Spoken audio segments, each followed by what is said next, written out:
ꯖꯨꯟꯒꯤ ꯇꯥꯡ 18ꯗ ꯐꯣꯡꯕ ꯇꯣꯉꯥꯟꯕ ꯄꯥꯎꯆꯦꯁꯤꯡꯗꯒꯤ ꯃꯔꯨꯑꯣꯏꯕ ꯄꯥꯎ ꯈꯔ ꯈꯟꯒꯠꯆꯔꯒ ꯃꯌꯥꯝꯗ ꯄꯥꯊꯣꯛꯆꯒꯦ꯫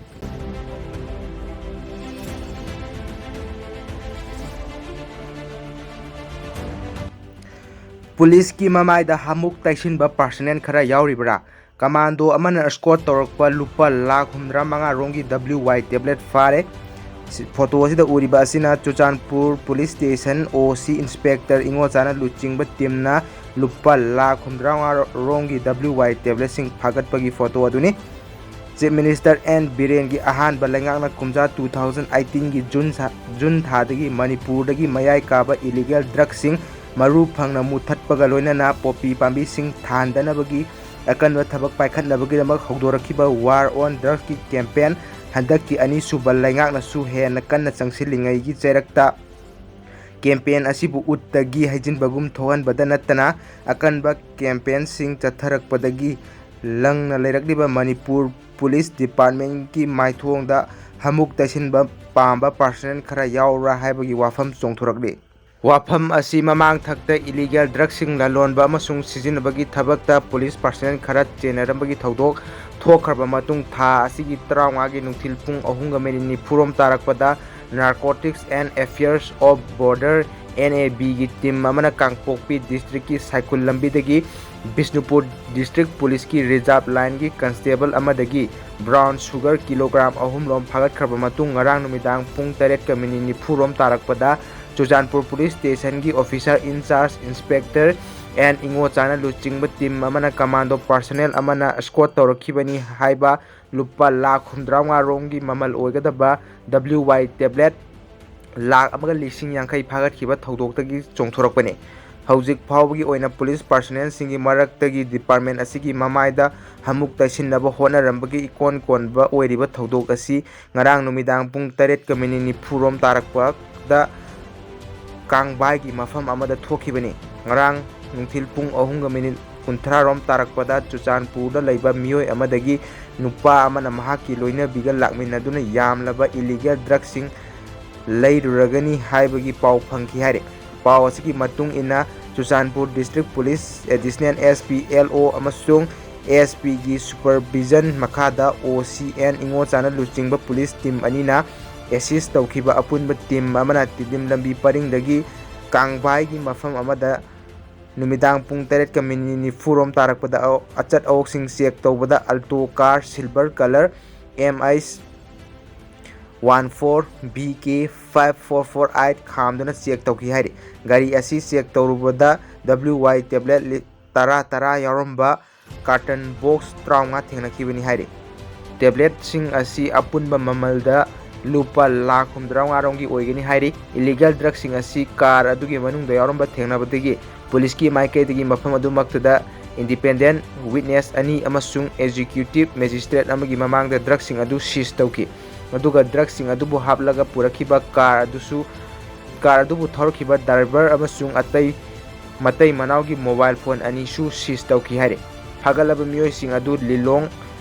ꯇꯥꯏꯔꯦꯟ ꯃꯈꯣꯡꯗꯒꯤ MD ꯋꯥꯍꯤꯗꯨꯔ ꯔꯍꯃꯟ ꯆꯍꯤ 43, ꯃꯍꯥꯛꯀꯤ ꯂꯣꯏꯅꯕꯤ ꯁꯔꯤꯇꯥ ꯆꯍꯤ 35 ꯑꯃꯁꯨꯡ ꯀꯥꯔ ꯑꯗꯨꯕꯨ ꯊꯧꯔꯛꯈꯤꯕ ꯂꯤꯂꯣꯡ ꯍꯥꯎꯔꯩꯕꯤ ꯃꯈꯥ ꯂꯩꯀꯥꯏꯗꯒꯤ MD ꯃꯨꯖꯥꯍꯤꯗ ꯆꯍꯤ 53, ꯑꯄꯣꯛꯄ ꯂꯩꯈꯤꯗ꯭ꯔꯕ MD ꯔꯐ꯭ꯌꯨꯖꯨꯗꯤꯟꯅꯤ ꯍꯥꯏꯔꯤ꯫ ꯃꯐꯝ ꯑꯗꯨꯃꯛꯇꯗ ꯃꯈꯣꯏ ꯑꯍꯨꯝꯅ ꯆꯠꯊꯈꯤꯕ ꯑꯍꯥꯟꯕ ꯋꯥꯍꯪ ꯄꯥꯎꯍꯪꯒꯤ ꯊꯕꯛꯇ ꯃꯈꯣꯏꯅ ꯌꯥꯝꯂꯕ WY ꯇꯦꯕ꯭ꯂꯦꯠꯁꯤꯡ ꯑꯗꯨ ꯆꯨꯔꯆꯥꯟꯄꯨꯔꯗꯒꯤ ꯏꯝꯐꯥꯜ ꯂꯣꯝꯗ ꯄꯨꯈꯠꯂꯛꯈꯤꯕꯗ ꯀꯩꯁꯥꯝꯊꯣꯡ ꯑꯦꯂꯥꯡꯕꯝ ꯂꯩꯀꯥꯏꯗꯒꯤ ꯑꯍꯥꯟꯕ ꯃꯅꯤꯄꯨꯔ ꯔꯥꯏꯐꯜꯁꯀꯤ ꯍꯕꯤꯜꯗꯥꯔ ꯑꯣꯏꯕ ꯍꯧꯖꯤꯛꯅ ꯀꯛꯆꯤꯡ ꯗꯤꯁꯇ꯭ꯔꯤꯛ ꯄꯨꯂꯤꯁ ꯀꯃꯥꯟꯗꯣꯗ ꯑꯦꯇꯦꯆ ꯇꯧꯔꯤꯕ ꯑꯁꯥꯡꯕꯝ ꯀꯦꯁꯣꯔꯖꯤꯠ ꯆꯍꯤ 40, ꯑꯄꯣꯛꯄ ꯂꯩꯈꯤꯗ꯭ꯔꯕ A. ꯁꯩꯇꯕꯔꯙ ꯀꯧꯕ ꯀꯃꯥꯟꯗꯣ ꯄꯥꯔꯁꯣꯅꯦꯜ ꯑꯃꯅ ꯁ꯭ꯀꯣꯠ ꯇꯧꯔꯒ ꯄꯨꯔꯛꯈꯤꯕꯅꯤ ꯍꯥꯏꯕ ꯈꯪꯕꯒ ꯂꯣꯏꯅꯅ ꯃꯗꯨꯗ ꯆꯨꯔꯆꯥꯟꯄꯨꯔꯗꯒꯤ ꯃꯇꯩ ꯃꯅꯥꯎꯅ ꯌꯥꯝꯂꯕ ꯗ꯭ꯔꯒꯁꯤꯡ ꯑꯁꯤꯕꯨ ꯀꯥꯔ ꯑꯃꯗ ꯍꯥꯞꯂꯒ ꯏꯝꯐꯥꯜ ꯂꯣꯝꯗ ꯄꯨꯔꯛꯂꯝꯕꯗ ꯉꯥꯛ ꯁꯦꯜꯂꯛꯈꯤꯕꯅꯤ ꯍꯥꯏꯔꯤꯕ ꯀꯃꯥꯟꯗꯣ ꯄꯥꯔꯁꯣꯅꯦꯜ ꯑꯁꯤ ꯃꯣꯏꯔꯥꯡ ꯂꯝꯈꯥꯏ ꯃꯅꯥꯛꯀꯤ ꯈꯨꯗꯦꯛꯄꯤꯒꯤ ꯃꯐꯝ ꯑꯃꯗꯒꯤ ꯃꯍꯥꯛꯅ ꯇꯣꯡꯂꯛꯈꯤꯕ ꯀ꯭ꯔꯦꯇꯥ ꯀꯥꯔ MN 04A 5099 ꯑꯃꯁꯨꯡ ꯃꯍꯥꯛꯀꯤ ꯃꯣꯕꯥꯏꯜ ꯐꯣꯟꯒ ꯂꯣꯏꯅꯅ ꯐꯥꯒꯠꯈꯤ ꯍꯥꯏꯔꯤ꯫ ꯃꯈꯣꯏ ꯄꯨꯝꯅꯃꯛꯀꯤ ꯃꯊꯛꯇ NDN-PS ꯑꯦꯛꯀꯤ ꯃꯈꯥꯗ ꯔꯤꯒꯨꯂꯔ FIR ꯀꯦꯁ ꯑꯃ ꯔꯦꯖꯤꯁꯇꯔ ꯇꯧꯗꯨꯅ ꯂꯧꯈꯠꯄꯒ ꯂꯣꯏꯅꯅ ꯏꯟꯚꯦꯁꯇꯤꯒꯦꯁꯟꯒꯤ ꯊꯕꯛ ꯆꯠꯊꯕ ꯍꯧꯈ꯭ꯔꯦ ꯍꯥꯏꯔꯤ꯫ ꯑꯇꯣꯞꯄ ꯄꯥꯎ ꯑꯃꯗ ꯑꯒꯅꯤꯄꯊ ꯁ꯭ꯀꯤꯝ सेंटरना इंसेंटिव लाउथोखरे स्टेटसिंगदा इरांग थोलकपदगी वारी साननबा हाइखरे अगनीपत्तगी पोथारबसिंग पैरामिलिटरी अमसुंग डिफेंस मिनिस्ट्रीदा चादा तरा वैकेंसी खाकपा यावना तोंगान तोंगानबा इंसेंटिव कया सेंटरना लाउथोकपगा लोइनना अनौबा मिलिटरी रिक्रूटमेंट स्कीम असिदा असोयबा लैबसिंग येंगसिलगनी हाइना सेंटरना ngasi लाउथोखरे बिहारदा खोंजंग नुमित मरीनी चनबा नुमितता प्रोटेस्टर्ससिंगना रेलवे स्टेशन अमसुंग पुलिस की गाड़ी मई थाखरे एम्बुलेंस थुगाइखरे अमदी सिक्योरिटी पर्सनल कया असोकपा नंखरे प्रोटेस्टर्ससिंगना पंजाबता लुधियाना रेलवे स्टेशन थुगाइखरे वेस्ट बेंगल हरियाणा राजस्थान महाराष्ट्र ओडिशा उत्तर प्रदेश प्रोटेस्टर्ससिंगना लंबी रेलवे ट्रैकसिंग थिंजिनखरे ngasi रेलवे ट्रेन 454 कैंसल तौखिबदगी मियामदा अवाबा मायोनखी ngarang रेलवे ट्रेन चनी कैंसल तौखी स्कीम असिगी मायोक्ता सथरकपा प्रोटेस्ट कर्नाटका अमसुंग केरला दसु डिफेंस चंगनिंगबसिंगना लंबीदा प्रोटेस्ट तौखी कांग्रेस प्रेसिडेंट सोनिया गांधी ने स्कीम असिबु डायरेक्शनल कौबगा लोइनना स्कीम असिबु हंदोहनबा पार्टी असिना होनगनी अमदी खोंजंग चंगसिलबा नहासिंगना वायलेंस यावदबा खोंजंग चंगसिनबा अपील तौखी अतोपा पाव अमदा chahi 5 gi nupi macha amabu ahanba school kaba numita ikai khumnaba manghan bikiba ben driver phadok pikre ngasidagi chahi 3 rongi mamang kumja 2018 gi April 2 da matamduda masagi chahi 5 khaktamak subaga loinana langjing achobada leiba group center CRPF ki Mandatory school da KG class khaktamak tamlibi nupi macha amabu numitchimakta ahanba school karba matung suti tharaklaga mayumda van driver अमना थिलकपगी लंबीदा गाड़ी मनुंगदा इकाई खुनबा मांहन बिखिबनी हाइबा थौदोक मतांगदा पुलिसना लौखटपा केसदा युमफम ओइदुना चथरखिबा वायलदा चेनबनी हाइबा van driver अदु कोर्टना फादोक पिखरे case असिदा चेनबदगी ngasi ओरिपोक चेरा कोर्ट कॉम्प्लेक्स दा लैबा fast track sample court POCSO number 1 Manipur की जज सलाम इबोम चान पिखिबा जजमेंट अमसुंग ऑर्डर न फादोक पिखरबा मियोय अदुगी ममिंग इरोम राकेश सही 15 अपोकपा आइनावबा कौवी लंबोय खोनाखोंग ममांग लैकाइदगिनी हाइरे थौदोक अदुदा विक्टिम ओइरिबी नुपी मचा अदु अहानबा स्कूल काबा नुमित ओइबना महाकी अपोकपा मपाना स्कूल द थिनबिखिबनी अदुबु सुटी थारकलगा युमदा हलकपगिदी अतोपा महिरोई सिंह थिंदोक सिंजिन तौबा स्कूल बेन अमगी ड्राइवर दा सिनरगा मंगोंदा युम ताना थिनबिरकनबा हाइखिबनी मरम असिना स्कूल की क्लास लोयरबा मतुंगदा नुपी मचा असिबु बेन ड्राइवर असिना मयुम ताना थिलखिबनी अदुबु स्कूल लगी थोरलगा नुपी मचा असिना बेन असिदा काखटके तौबदा ड्राइवर असिना महाकु मनिंगदा तोंगलिबा अंगांग Singh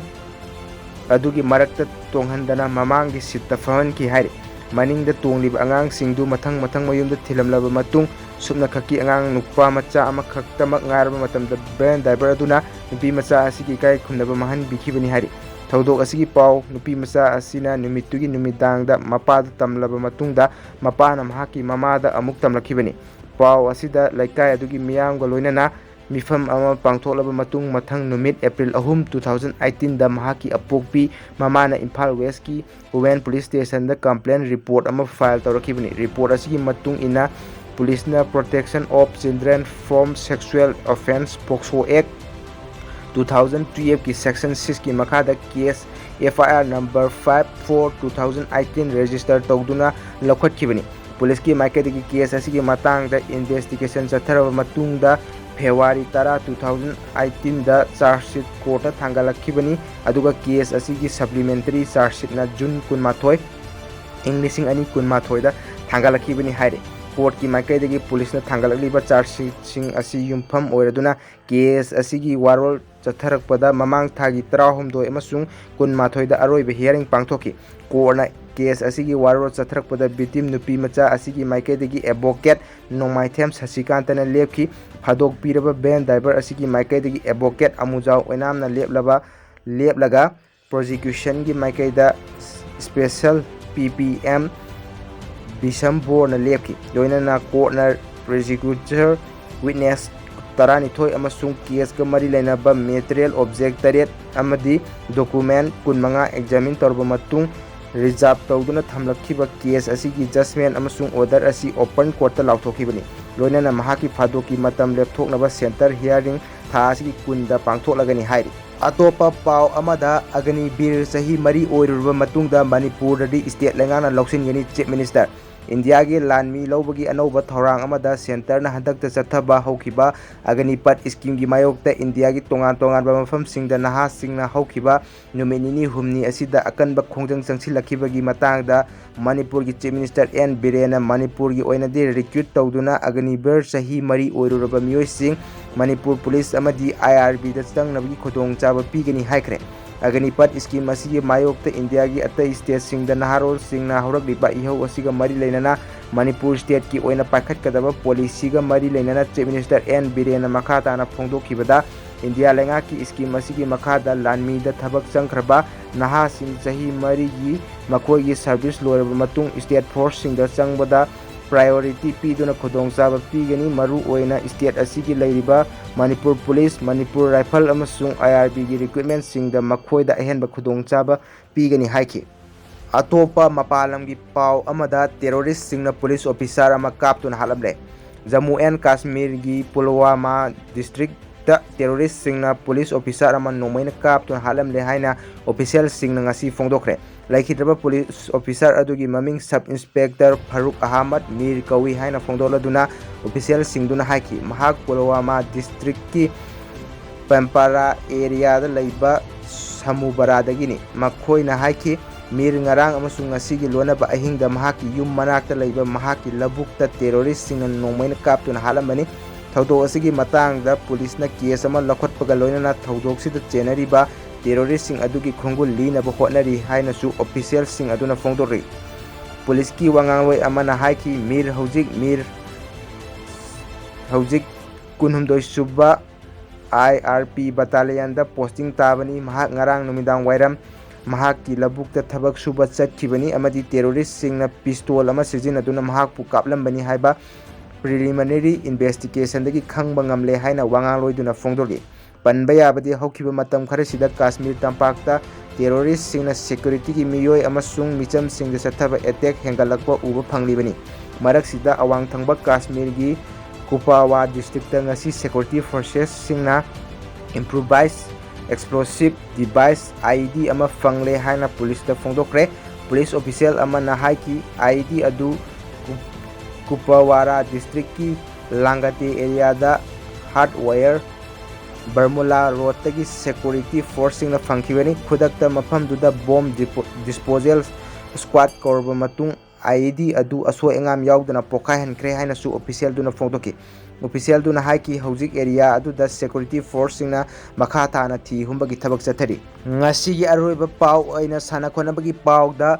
Bayern Munich na Sadio Mane sign tonaba siam sakre hojik Liverpool da sanariba Senegal ki star footballer Sadio Mane Bayern Munich ta chahi ahum sananaba thorang pumba loire hairi